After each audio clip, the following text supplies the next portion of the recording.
The wind rolled across the plains like a mournful hymn, tugging at the weathered fences of Jacob Harlow's ranch, a place as barren as the man himself. Once his land had been alive with cattle and laughter, the promise of a legacy passed down from father to son. But Jacob had no son, no daughter, no child at all. The doctors had called it fate, God's will, some cruel twist of nature that left him infertile. And in the silence of his home, where echoes of dreams still lingered, Jacob had grown hard, retreating into a world where only his horses understood his grief. That was before the day he rode into Gallistern town and saw her, the girl with the pale dress, hair tangled from dust, her small hands bleeding from carrying crates in front of the saloon. She was no more than 14, maybe 15, her face too young for the burden it carried, a child yet already broken by the kind of labor that eats at the bones of grown men. The saloon keeper barked at her, demanding more work, his voice sharp as the crack of a whip. Jacob felt something stir in him, a feeling he thought had long died. Outrage, and then a fire he couldn't contain. He stepped from his horse, towering over the saloon keeper, his presence heavy with the authority of a man who'd spent his life staring down storms. With a single motion, Jacob pulled the girl behind him. "She's done," he growled, his hand hovering near his revolver.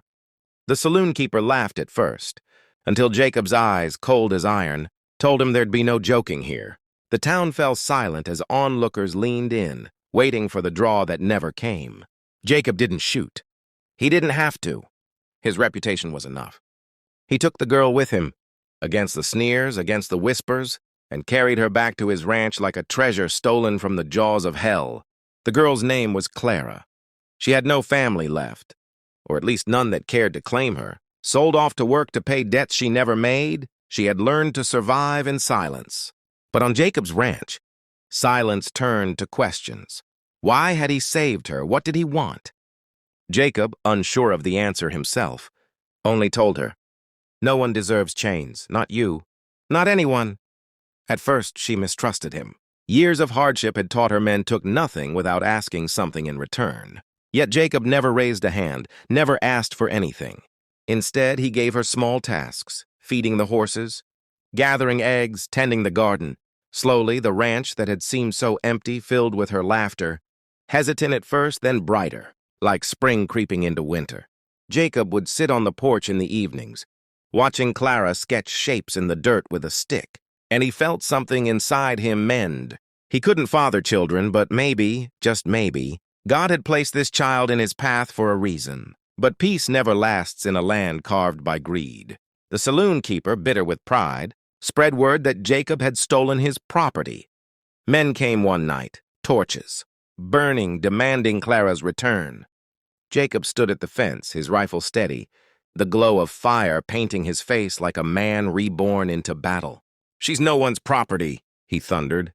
And when the first shot cracked through the air, Jacob's bullet found its mark. The men scattered, not willing to pay blood for a girl they'd already broken. Still, Jacob knew this was not the end.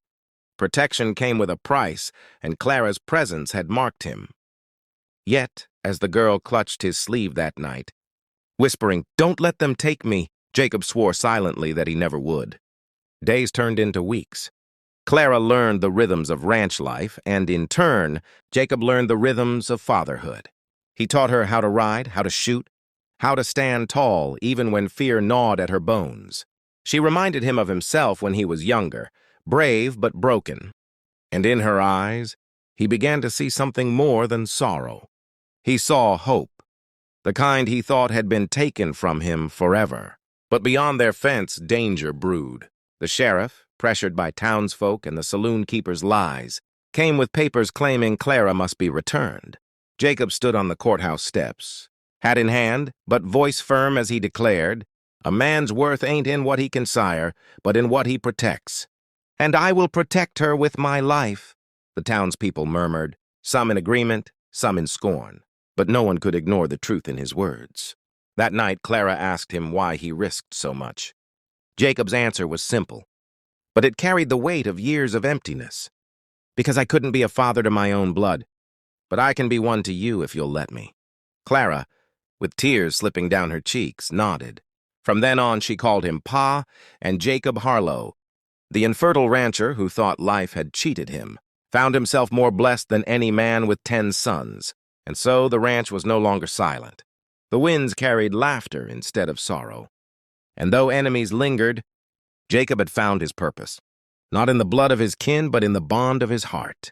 He had saved Clara from child labor, but in truth, she had saved him from a life of despair. Together they forged something unbreakable, a family.